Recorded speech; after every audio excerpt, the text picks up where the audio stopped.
नमस्कार दोस्तों, एक बार फिर से स्वागत है आपका हमारे यूट्यूब चैनल में।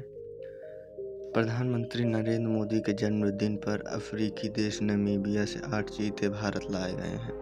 कितनी हैरत की बात है कि जिस देश में कभी चीतों की कोई कमी नहीं थी, वहाँ चीते लुप्त हो गए। भारत ने वर्ष 1952 में खुद को चीता विलुप्त देश घोषित कर लिया। कितना दुखद है कि 1947 में हमारा देश आज़ाद हुआ और उसी वर्ष देश चीता मुक्त भी हो गया। अब के छत्तीसगढ़ प्रदेश स्थित कोरिया महाराज ने आखिरी 3 चीतों का शिकार में मार गिराया था। दरअसल तथ्यों पर गौर करें तो पता चलता है कि राजा महाराजाओं के शिकार के शौक ने चीता ही नहीं, कई अन्य जंगली जीवों को विलुप्त कर दिया। एक वक्त था जब चीते पूरे भारतीय उपमहाद्वीप में पाए जाते थे। वो झाड़ियों में घर बनाते और घास के खुले मैदान में अटखेलियाँ किया करते थे। भारत में अब भी घास के खुले मैदान हैं। हाँ, उनका रकबा जरूर घट गया है, फिर भी चीते विलुप्त हो गए। चीता बिल्ली प्रजाति का सबसे छोटा जानवर है, लेकिन धरती के सभी जानवरों में सबसे तेज। चीते इंसानों पर हमला नहीं किया करते हैं और न वो इंसानों का शिकार करते हैं, लेकिन इंसानों ने चीतों का खूब शिकार किया है। इसी वर्ष जुलाई के आखिरी हफ्ते में केंद्रीय पर्यावरण मंत्री ने संसद को बताया था कि भारत में पाए जाने वाले एशियाई चीतों का उन्मूलन मूलतः शिकार और निवास के उचित वातावरण की कमी के कारण हुआ। कहा जाता है कि मुगल शासक अकबर के पास सैकड़ों के चीते थे। हालांकि मुगल शासक चीतों का शिकार भी करते थे। उसके बाद ब्रिटिश राज ने इस जानवर के संरक्षण पर कोई ध्यान नहीं दिया और उनके अधीन रजवाड़ों के शिकार का शौक कुलांचे भरता रहा। राजे रजवाड़ों के वक्त चीतों को जंगलों से पकड़कर महलों में लाया जाने लगा। राजे महाराजे अपने शिकार का शौक पूरा करने के लिए भी चीतों की मदद लेने लगे। वो चीतों को जंगली जानवरों, खासकर काले हिरणों के शिकार की ट्रेनिंग दी जाती थी। मुगलों ने तो इस प्रथा को खूब आगे बढ़ाया।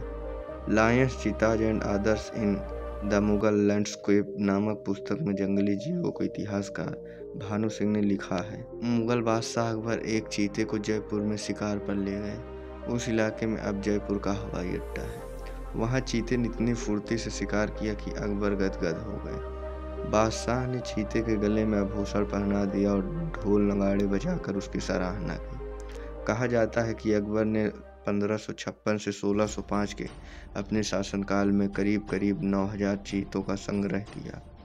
चीतों को पालतू बना लिया जाए और उसे बाड़ों में बंद कर दिया जाए तो उसकी वंश वृद्धि की क्षमता घट जाती है। वो खुले मैदान में ही रहना पसंद करते हैं। वो खुलेपन में ही सहवास करते हैं और तभी उनके वंश की वृद्धि होती है। मुगल शासक जहांगीर के काल में वर्ष 1613 में आखिरी बार किसी पालतू चीते ने बच्चे को जन्म दिया था। भारत में ब्रिटिश राज शुरू होते होते एशियाई चीते तेजी से लुप्त होने लगे थे। अंग्रेजों के बीच जंगली जानवरों के शिकार की प्रतिद्वंद्विता होती थी। चूँकि चीता खूंखार नहीं होते हैं और इंसानों के प्रति आक्रामक नहीं होते हैं, इसलिए वे मानते थे कि चीतों के शिकार में शौर्य के प्रदर्शन का मौका नहीं मिलता है। चूँकि चीतों का शिकार साहसिक नहीं माना गया, इसलिए अंग्रेजों का इनसे ध्यान हटा रहा।